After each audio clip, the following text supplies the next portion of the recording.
Hello, guys. How are you doing? Thank you, guys, for clicking back. Thank you for coming back to watch my videos. I'm back with another video, guys. Welcome. For those who are new here, guys, my name is Teresa. Welcome. Kindly subscribe. Keep subscribing, and I truly appreciate your support. Guys, you're really supporting me, and I can't just go without saying thank you. Thank you, my subscribers. And those who are new here and they have not subscribed, please subscribe and support me. Give me courage.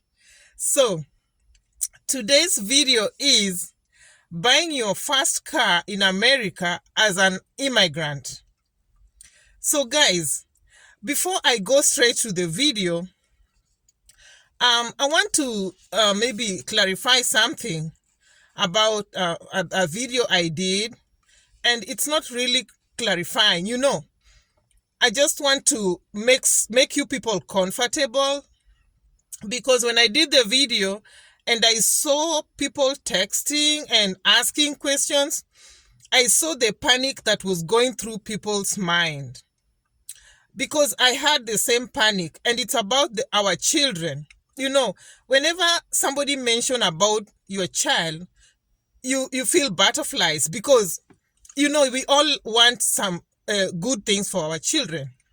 So, guys, if you have applied and you have a 21-year-old child, 21 years and above, please don't worry. Don't get so worried and confused, because I saw that when I start texting and replying on the comment section, it's gonna confuse people even more. The motive of this 21-year-old child and above is, don't go ahead and process the DS-260 for them.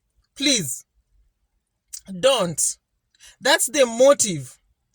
If you go to the embassy and they ask you if you have children like 21 years and above, in fact, they will not even ask you. I don't see why somebody should ask you about those children. So, just tell them you have the children, speak the truth, and if they ask you if you're traveling with them, say no, you're not traveling with them.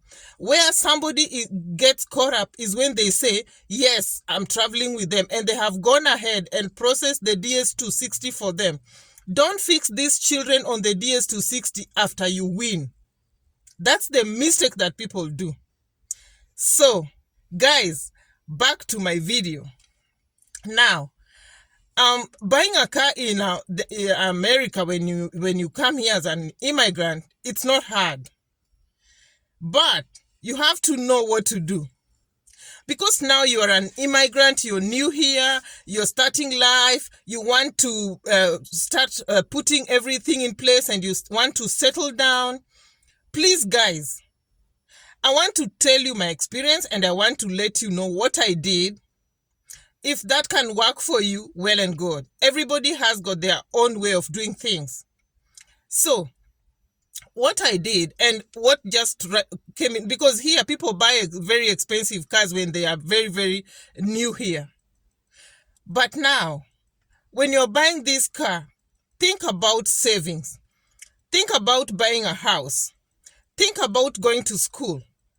Is it that the only thing you want to do is buying a car immediately you arrive in America? No.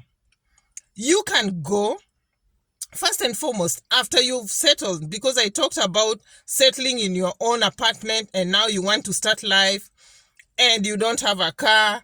Most probably you are operating with Uber. And again, I talked about you guys, like when you arrive here, try and find amenities that are around, like close to where you're staying. If you're going to work, try and find a place that is not far away from where you're staying, because when you're taking Uber, it's not going to really hit you hard on your finances. So after putting all those things in consideration, you have to start thinking of buying a car.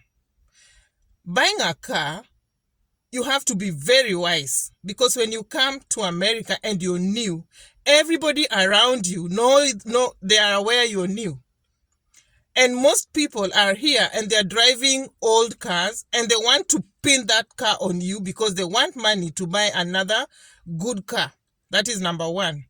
Number two, some people will advise you because you don't know and you will be asking. They will tell you to go and get a new car and on credit maybe. And that will be pinned on you for so long, for like 3 years. So you're going to be paying on that. So I want to give you my advice. Just as I said, when you come here, I bought my car and I wasn't even having a credit card.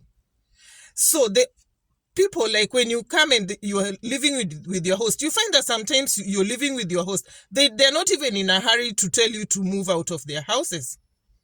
You're lucky. What I did, I moved out of my host's house and I was living in the group home that I was working. That's where I was living. I could only go for an off 1 day. So that time, you're paying bills and maybe you are living I was living with another host. And you're dividing the bills and you find that there is space for you to save. So I went quickly and opened an account at Bank of America and started saving, looking forward to buy a car. Because immediately I arrived, somebody even introduced me to somebody who was selling a car. And of course, because I knew about a car, I couldn't buy that car. Because immediately you start the car and you start driving, when you're stepping on the brakes, it's just moving, it's not stopping. It was an accident car. So if I could have bought that car, I could have put myself in a state of like confusion and quagmire because now you've bought the car, you cannot use it. Some people go ahead and sell cars to you that don't have air conditioning. They don't have AC. And the way the weather can hit you hard here. So you have to be very careful. So like I wanted to tell you what I did. So when I was living in, I went to open an account at Bank of America and I started saving. I saved $7,000. So after saving $7,000, that was my very first few months when I arrived.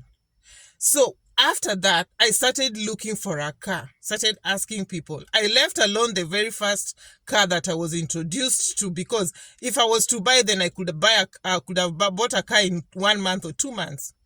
So in the process of looking for a car, another friend of mine, you shop, you question and you shop.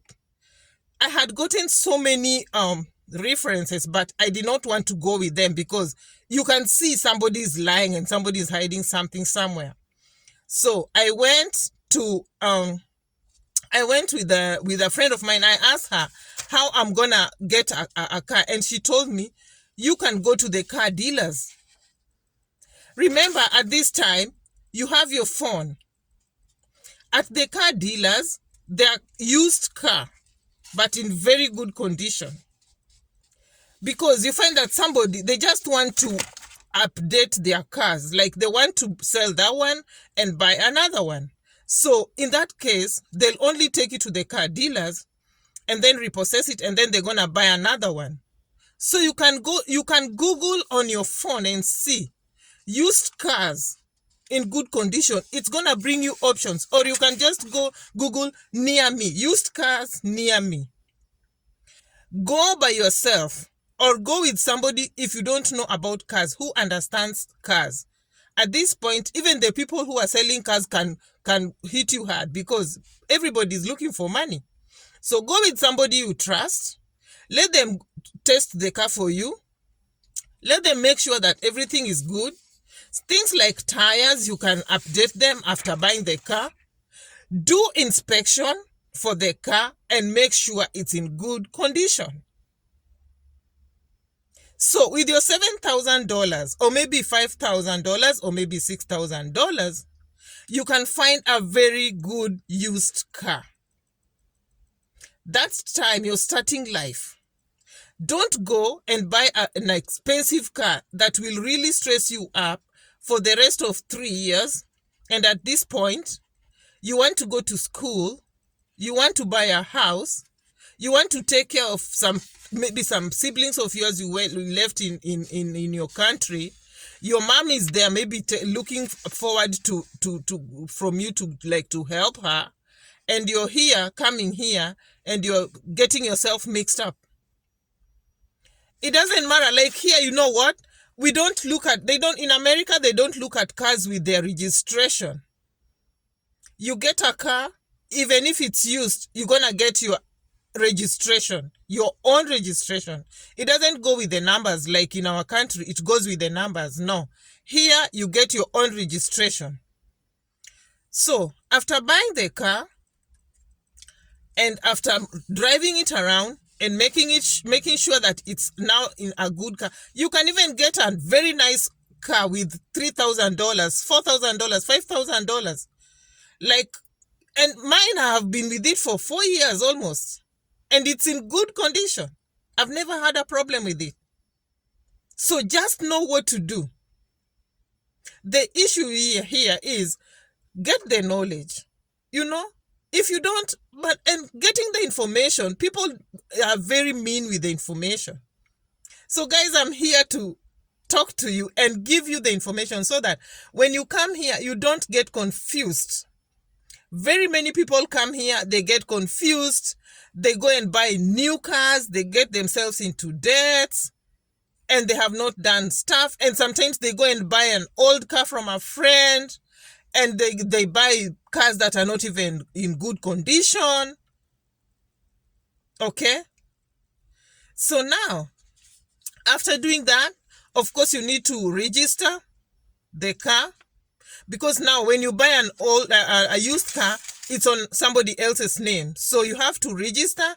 After registering that car, you have to have the title, the ownership. So you follow up with that. Don't just buy the car and then you keep quiet and the car is not on your name. Follow up and get the title of the car. Read your name on it, like you have the ownership. So in that case, you find that you have good. At that point, if you want to have credit, you find that even your credit will be just good because they can see at least you bought a car and maybe you can even buy a car at 7,000 and the remaining amount of money you paid it slowly. So they see like you're somebody who can pay debts. Automatically, when you start paying debts in America, you're on system. You're already on system. They can see this is somebody who can pay debts. All right. So if you want to take your credit that time, you can take it. But now don't take your credit to come like push yourself to buy a very new car and you don't even know how you're going to pay the car because you're still new. You don't even know how the system works here. You don't even know if you're going to be at your place of work for a long time. You don't know what changes can come in the variety of time that you're working and or whatever you're doing. And at that point, maybe you've not even gone to school. So please take note. Okay, guys? So savings is the motive here. Here, people believe on credit, but it doesn't pinch when you save. Go with something that you're comfortable with, even where you live. Don't start going to very high, expensive apartments. If you can, start small. If you can go to somewhere that you can afford to pay and remain with something small to save. Because after all, when you save, you're jumping from one step to the other. You are climbing the ladder slowly, one step at a time. So after getting your car, guys, you need to go to driving school if you don't know how to drive. And even if you know how to drive, you have to go to driving school here. Drive, go and do your test, have your driver's license. So those are the things that you need to consider when you come here. You buy your car, you don't have your credit card maybe, and you need a car, like something you can afford real quick. Those are the things that you need to put on consideration. So guys, hopefully this video have helped somebody. At least something that I've said that have helped somebody. So that when you come here, you're not confused. You don't know what to do. You're looking for people for advice and nobody's telling you nothing. Thank you so very much, guys. Today, my day I had a long day at work and I'm really exhausted. I want to go home. And guys, please subscribe and encourage me and support me. And I really want to thank my subscribers and people who watch me. I always see you commenting and I'm so encouraged. So guys, as I always say, I'll be back with more videos, guys. Bye-bye. Thank you.